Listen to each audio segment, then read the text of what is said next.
Hello everyone, my name is Edward Grau and I'm going to be covering fraud and its impact on collections. This presentation will cover the types of fraud. It'll focus on fraud that'll be evident within collections queues and the collection strategy that you can apply to those, including analytics. I like to start out by going over the types of fraud. This will level set what we're talking about when we mention fraud and put some categories in place that help us classify what we're dealing with. It's important to know that this is a long list but not an exhaustive list, and the list of fraud impacts products differently. The main thing that you need to do is determine who the actor is who perpetrated the fraud. In this case, I've classified actors in the categories of first party, third party, merchant, and employee. So first party is the individual who has the relationship with the institution, the customer. The main type of fraud that you will see is bust out, where an individual will build the credit capacity and utilize it quickly with no intention of ever paying. Some of the scenarios that you'll see here is an individual who applies for a card and has a high velocity delinquent. Another example would be where the person transacts on very small transactions, say gas purchases, pays it down, asks for a credit limit increase, and then busts out on the larger amount. Toggling is where an individual has an account with you and another institution, and they're using your account to pay off the other institution and the other institution's account to pay off yours to keep both accounts current for the potential of busting out. Event is something totally different. Event occurs to an existing customer who has every intention of repaying you, but they suddenly lose their ability to repay. This could be loss of job, it could be health, it could be divorce, or a multiple series of events that keeps that person from being able to repay, but they want to. We'll deal with that strategy in a couple of slides from now. Friendly fraud, that's where an individual who is a friend of the family has access to the accounts or information. They use it to gain financial access, and then they conceal their steps by saying, oh, you must have been hacked. Worthless deposits is where you put money into an account and you try to use that balance to your advantage before that amount is reversed. Income and employment is where you inflate or you exaggerate your income or the presence of employment in order to gain access to more credit facilities. Collateral and appraisal is where you inflate the value or the collateral and underlying asset do not exist.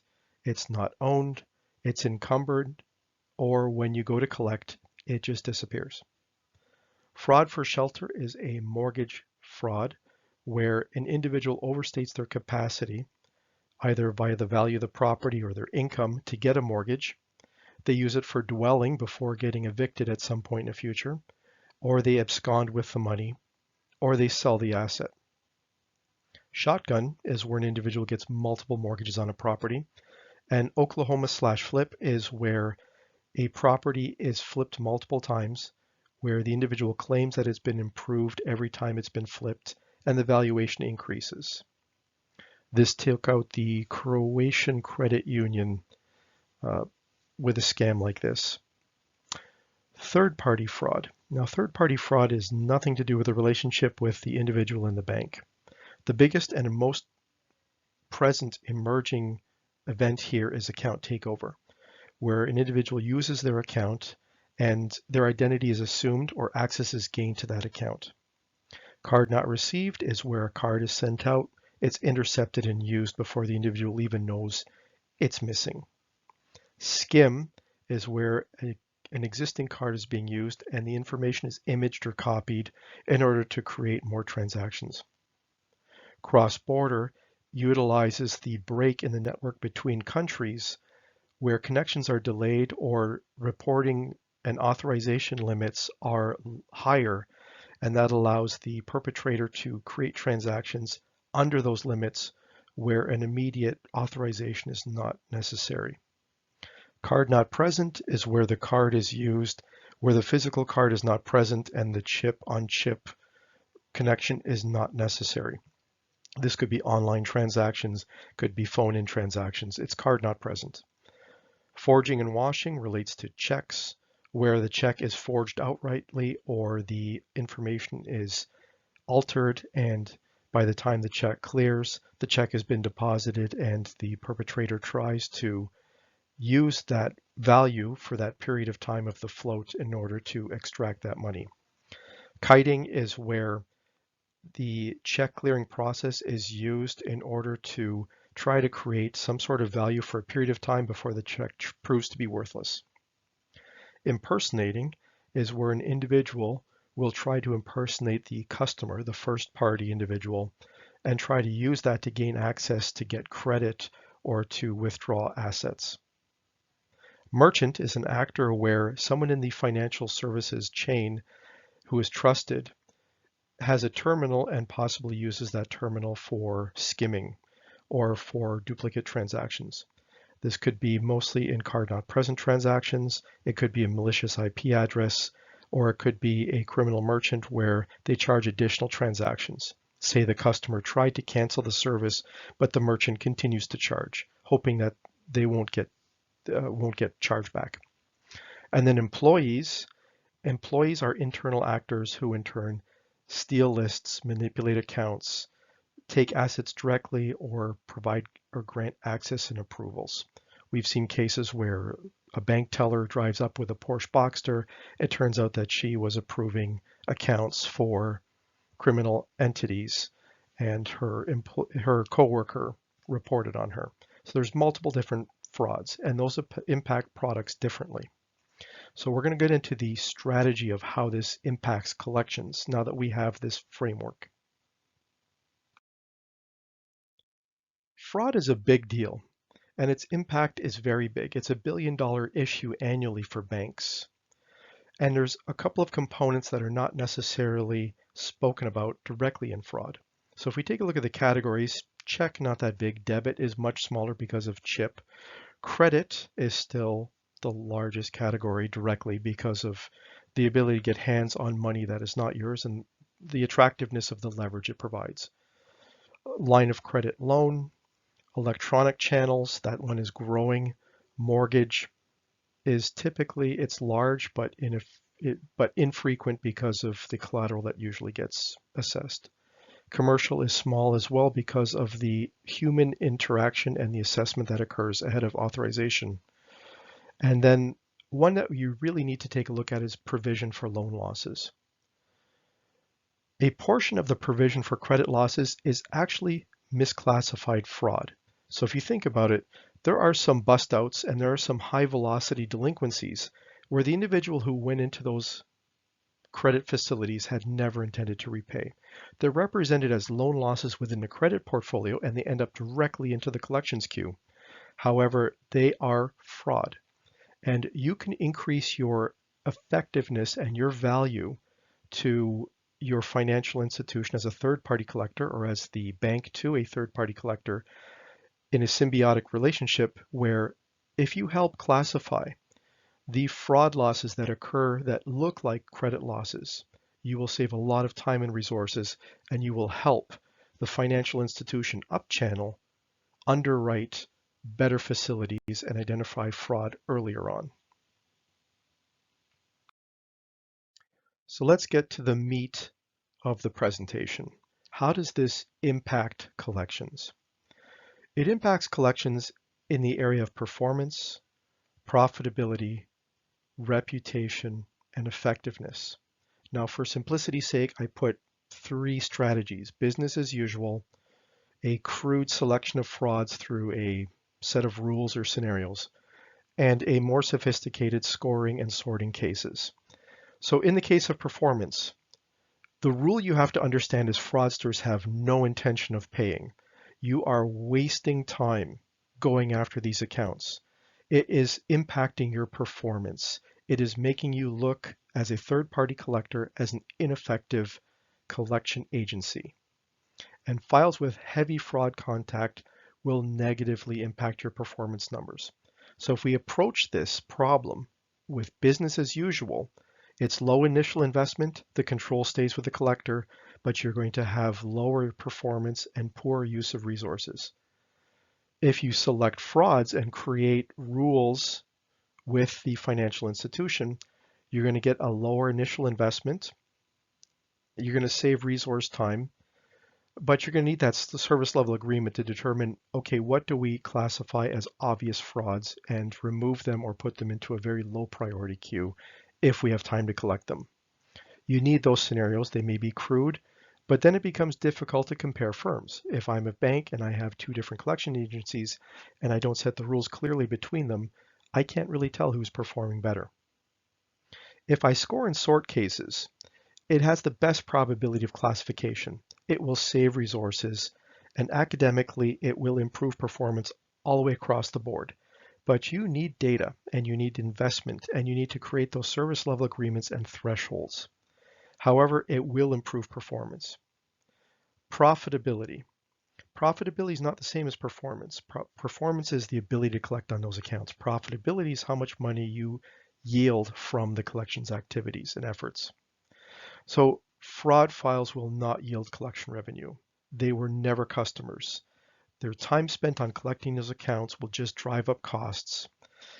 And analytics can help identify the probability of fraud. You need to determine the threshold on what you act on and collect and don't act on, but it will help determine and rank order what you have in your queue. Now, under business as usual, you have that low initial investment. You just work the entire queue the way you normally would, and you use all of your time for collection. Those are the pros. The cons are it's resource intensive and it's costly when you're dealing with fraud in the file because, again, no intention of paying you back. And your threats or any type of leverage with credit history is not getting you anywhere. If you select the frauds, it's a fairly low investment to put crude scenarios in place. It'll save resource time. It'll reduce additional cost. But if you get it wrong and you create a false positive, you're going to lose revenue where you say something is a fraud. It wasn't, you don't collect it or you collect it later, you don't give it much priority, you've missed an opportunity to get that money.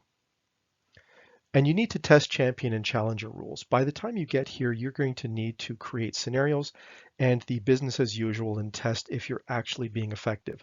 So you're going to need to split the file. You're going to have to need to treat it differently. And that in turn makes it difficult to compare an agency A versus agency B, let's say. If you score the test cases, it's the best probability of classification, but you're going to need data. You're going to have to invest in analytics, and you're going to need those scenarios and work together with the bank, the first party collections within the bank, the third party collections, and all the different players within the chain. Now, reputation, that's another area of impact. Reputation could be impacted very negatively. Fraudsters are very well versed in regulation. If you push cases that have fraud, mistakes can be exploited by the fraudulent debtor to make you back off. The one advantage you have is that the fraudster will not want to draw attention to themselves. So if you suspect it's a fraud, you can push them and say, well, okay, let's get the authorities on this one, and they may back off because they don't want to get investigated. However, it's probably not a true address. You'd never find them anyway. And you need a discussion and a service level agreement between the bank and the client. And this comes from the bank's perspective because you have the largest reputation to lose with potential customers or customers who could come back negatively on your institutional representation within the industry. So under business as usual, low initial investment, the control stays with the collector, but the risk of a mistake is there. It's higher because those fraudsters will try to work those weaknesses, and there's a higher risk of issues with client and regulators. So you need to understand that if a client pushes back and you identify them as a fraud, work between the bank, the first party collection queue, the third party collection queue to say, this person is probably a fraudulent individual. They have a lot of bark. They don't have much bite, and we don't mind the reputational risk that they create. We can show that it's high probability of fraud and work with a regulator to say this person is specifically causing issues. If you go with a selection of fraud on a crude scenario basis, you can call out some of those obvious frauds and reduce your opportunity to potentially raise those issues. But again, you're going to lose out on revenue with false positives. And if you score, again, you need data and analytics, but you become better and better at determining who those fraudulent people are. Now, effectiveness. Effectiveness, I want to approach from the third-party collections perspective. Improperly handled fraud can undermine your value to your clients, the banks.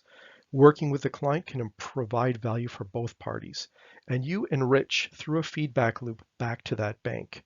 If you were to go and score and sort your cases on the most mature of the strategies, those scorings and those thresholds on what you decide to collect and not collect, and the learning between the parties, between you and the bank, can optimize that collections approach and help everyone in the chain determine this account should be treated this way, it should have gone directly to third-party collections, it should stay in first-party collections. It will help you create that strategy that optimizes everyone's effectiveness across the entire value chain. So now the fun part. Every time we talk about fraud, we talk about cases, and cases become very workable, very real, very understandable. So fraud analytics, I want to talk about first party specifically and bust out, which is a huge category. Here, the debtor applies for credit. The credit limit is reached without payment or minimal payment, and potentially there was a credit limit increase requested because that maximizes the yield of that criminal, and there's a high velocity to spend, and then subsequently it goes to delinquency with no payment. So what type of analytics do you see in a scenario like this? Analytics here would point to a draw to pay down ratio is high. So they're drawing the account empty, the pay down is very low, so the draw is very high versus pay down. There's a short duration on file. This account has not been around for a long time. There will only be one 7, 14, 30, 60, 90, and 100-day delinquent to non-performing, non-accrual before collections. So this person just goes straight through all of the different date gates and subsequently non-performing straight into collections. There's a high velocity of purchases between that zero balance and the limit so that they don't get blocked on their way to extracting that value. There is a minimal account activity with zero delinquency. And potentially, if there was a credit limit increase, that's a clear sign that this person was intending on busting out. The behavior score rapidly declines. A lot of times when people are looking for a credit limit increase, they'll behave very well. They have a very high behavior score, ask for a limit increase, and then run that card up, and subsequently the behavior score will just deteriorate.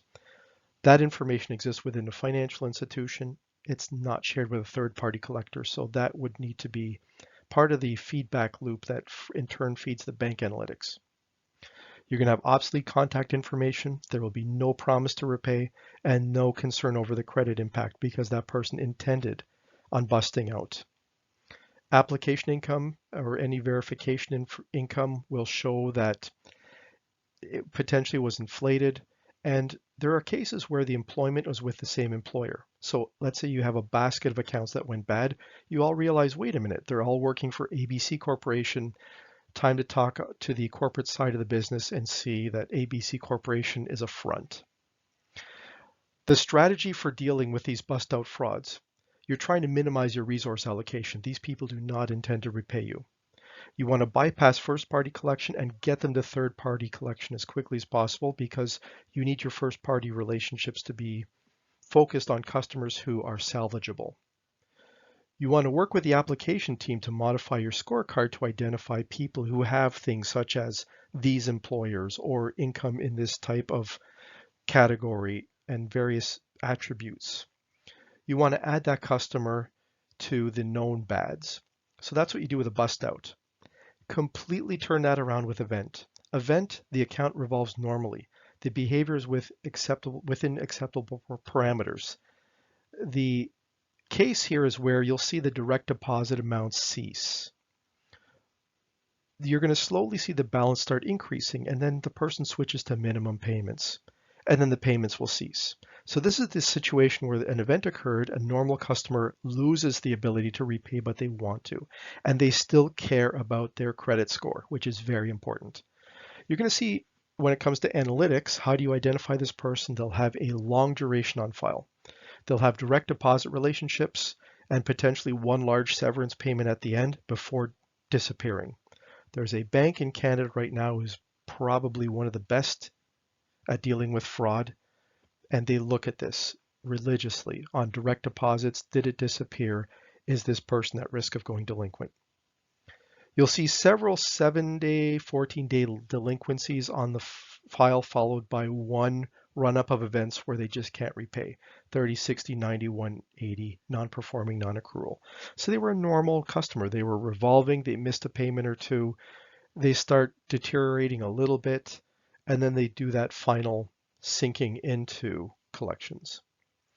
The purchase types will change. It'll be transportation and food and entertainment. All of a sudden it'll be necessities. As they don't have to go to the office anymore, they're not going to be getting dry cleaning. They're not going to be eating out. It's going to change to groceries and gas.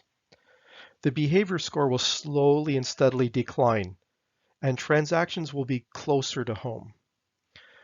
There will be a promise to repay. There is a legitimate concern over the impact, but no ability to repay. And there'll be a long duration at the dwelling, and it's typically owned versus a short time at the dwelling. Now your strategy is completely different with this person. You need to maintain this account in first-party collections. Initiate debt restructuring. Educate the customer on what their best borrowing or refinancing options are. And you attempt to secure that receivable. Let's say I'll take a revolving credit card loan and roll it into a home equity line of credit and refi it that way to reduce interest rates, but that secures the receivable against an asset. And you want to retain that receivable because that customer will probably cure. And putting them in third-party collections won't get you any more money, but it definitely will lose the relationship. Toggling. Toggling is where, again, an individual uses two accounts and flip-flops between the two. What you'll see is the account will be sinking. It'll alternate between pay down and cash advance between different months. The behavior score will steadily decline. And what you want to do is monitor for the payment. And if this relationship or this payment behavior occurs where it's pay down, cash advance, pay down, cash advance, as soon as you have a pay down, you block the account and you send that customer directly to collections, possibly even third-party collections. Now, collateral and appraisal, you're going to see secured loans with inflated collateral. That loan amount is drawn down quickly. Payments will cease. It's typically high velocity. And the collateral is inflated in value or it does not exist. It's not owned, it's encumbered, or it disappears. What's the evidence of this? Short duration on file. Only one ever run through all the different days delinquency. Obsolete contract information within months of account opening, so the address no longer checks out, the asset no longer exists, or it's not there anymore if it's equipment. There's no promise to repay, no concern over credit limit impacts or credit bureau impacts, and the appraiser does not known match appraisers or registered appraisers. It's a fictitious appraiser. Or the appraiser comes up in your file of known fraudulent appraisers, where they've occurred in a different fraud or a different questionable case. So here you bypass first-party collection, send it straight to third-party collection. You need to keep your first-party collectors on accounts that can be cured. You add that customer to known bads, and you add the appraiser to bads. So that's an example of how you would change your approach based on the type of fraud within first-party fraud. I'd like to talk now about third-party fraud analytics and strategies. They're very different from first-party. Here, you have to retain and maintain the customer relationship and start off by assuming that something happened to your customer. So in a case of account takeover, the password was changed, a different IP address is used, or an unrecognized device is used. There are out-of-pattern transactions. The type, the amount, the location are different. Fungible goods are purchased, such as electronics or jewelry that could be sold for cash, and there's a rapid running up of the balance. The analytics that would support this, there's a change in password and change in IP history. There's out-of-pattern transactions. Fungible goods start showing up as the purchased goods. There's a rapid running up of balance. And there are notes. The customer calls in, I don't recognize these transactions. In the notes itself, the customer starts complaining about strange transactions. In this case, your strategy is to block the account. Keep that account in first-party collections because it's a relationship with the bank that you need to preserve. determine if merchant chargeback is possible, then determine if the transaction is on us, and if so, contact the merchant side of the bank and say, this merchant was compromised, see if it's systemic. And then if not, work with the merchant bank to block that merchant and add the IP address and website to known bads. Same with malicious IP, where the IP has attacked and assumed some of the account information, the customer's identity was stolen, the customer indicates unknown transactions, and fungible goods are starting to be purchased on the account. Here you'll see similar type of analytical information supporting that, and the strategy is the same. It's just that you're not taking over the account, you're attacking the identity and trying to represent yourself as the victim. Employee, this is a different category altogether, and here's where a third-party collection feedback loop can really add effectiveness to the relationship and value. Now here, the patterns are several customers will report identity theft, reissued cards don't get to their final destination, purchases start showing up for fungible goods, and there's a rapid running up of the balance. So here, reissued cards don't follow the pattern of the prior card, or purchase types show up as fungible goods. There are rapid running up of the balance, and it could be all related to the same employee. So employee X was the common factor in all of these things. Now here you write off the receivable, you investigate the employee, and you introduce controls. That's the best way to handle it. You know that these are going to be your responsibility to cover. You're trying to minimize the reputational risk and put in controls that in turn minimizes the weakness that's in your process. Industry solutions. Canada is very active with industry solutions, and I have to say that I'm very fortunate to work with some great minds in fraud to have helped develop and launch some of these in the past.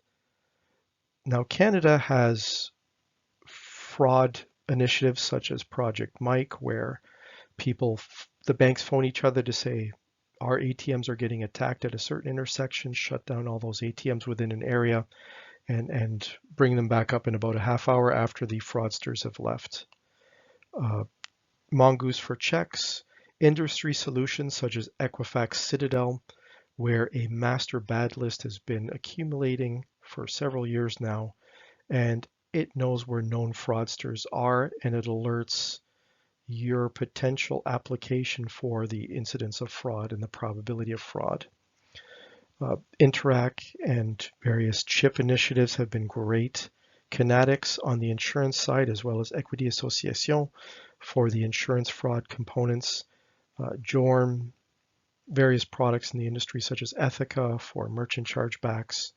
Cyber Threat Exchange, they've been great at stopping fraud, and they are a wealth of information to help you try to determine whether or not information within your queue is linked to known frauds. So let's take one, for example, Equifax Citadel. The bank could in turn pull up the Citadel report to determine whether or not an individual who is now in collections has a high probability or at a high Citadel probability of being fraudulent, and it panned out to be the case. So that could be a feedback loop back to Equifax, adding those known bads or those known bad merchants to the list. Globally, there are many different components at play, such as SWIFT, or vendors such as FICO, who are dealing with bodies of data. And it's very important that you can get a lot of lift by leaving your four walls. One of the examples that I was privy to was in the UK, where bank employees were assessed, and any bank employees with 2 accounts were assessed. All the employees with 1 account were dismissed. Bank employees with 2 accounts, their direct deposit account where their paycheck went into was considered their legitimate account. Those accounts were dismissed, but their second account had an extremely high hit rate for determining that these employees were either being paid by vendors for kickbacks or were part of organized crime.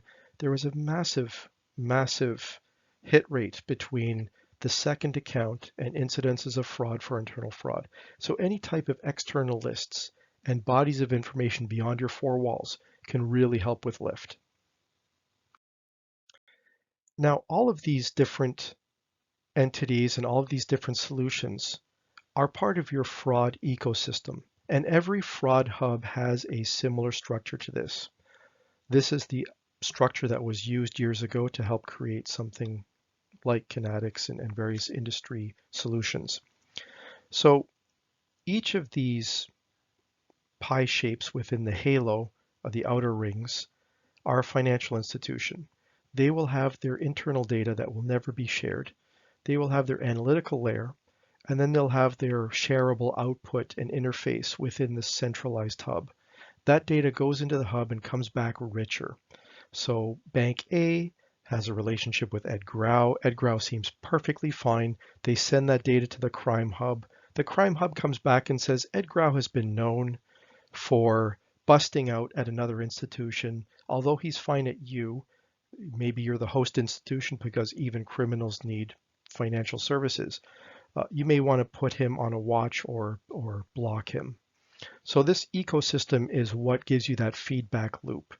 And whether you like it or not, you're part of that ecosystem as a collector, as the bank, as the first party collector, as the third party collector. You have data and you enrich through feedback or through aggregation the ability to look beyond these four walls. Now, how is that possible? We're going to cover that in the next slide. So how can you participate in that fraud ecosystem and share information? The Digital Privacy Act of 2015 provided language that allows the sharing of data for the purposes of investigating fraud. It's very powerful, but the responsibility to use this information only for fraud is always present. So who has that power? Authorized institutions do, which is a bank and their agents, such as a third-party collector or a software vendor. They have the ability to use information without consent, and they may collect information and analyze it without the consent of the individual, provided that it satisfies one of the exemptions. Now, under D1, the exemption is you don't need to seek an individual's approval because it'll probably cause them to hinder access to the collection or use of that information.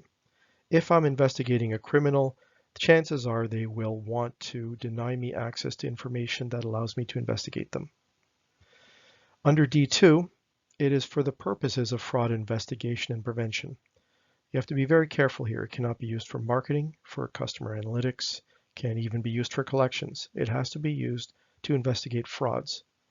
So the queue of collections can be assessed, but only for the purposes of assessing fraud and how that fraud impacts your collections and the ability to call out frauds from the collection queue. So you always have to go in under the auspice of fraud. It needs to cover the victims and protect the victims of fraud for customer investigation. And there's language in D4 that even if it's for the purposes of preventing fraud, it does not have to be a fraud case. It can be for the purposes of preventing fraud. Under research, there is softer language, oddly enough, a French paragraph only, it wasn't bilingual.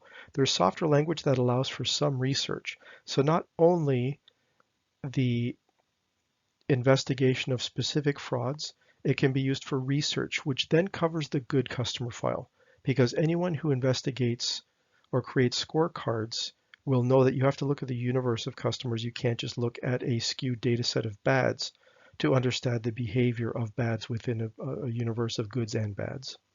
So that language in there allows you to do it for research, for backtesting, creating scoring models and such. And there's a section for employees, so you can investigate employees for the purposes of investigating fraud as well. Now this concludes the presentation.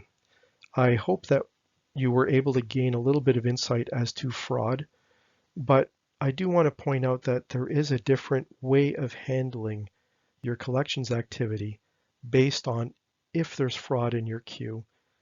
Fraud is a waste of time if it's intentional fraud. And fraud by event where a normal customer, a perfectly willing customer, loses the ability to repay should be treated in an entirely different manner because that is a salvageable relationship. So I hope that some of these case studies and fraud types have helped trigger some thoughts and different ways in which you can enrich your effectiveness and your profitability, both as the bank, as the first party collector, as the third party collector, and along that value chain from underwriting all the way through to collections, and a way to enrich your value in that chain and the overall effectiveness and profitability of the chain. So if there's one takeaway that I would really say from this is that being able to identify your frauds is the fundamental to tapping into that value. And if you can do that, the lift is there. And I've seen several examples of where you're able to enrich your profitability and effectiveness by doing so. I hope you've enjoyed the presentation, and I hope you enjoy the rest of the conference as well. Thank you.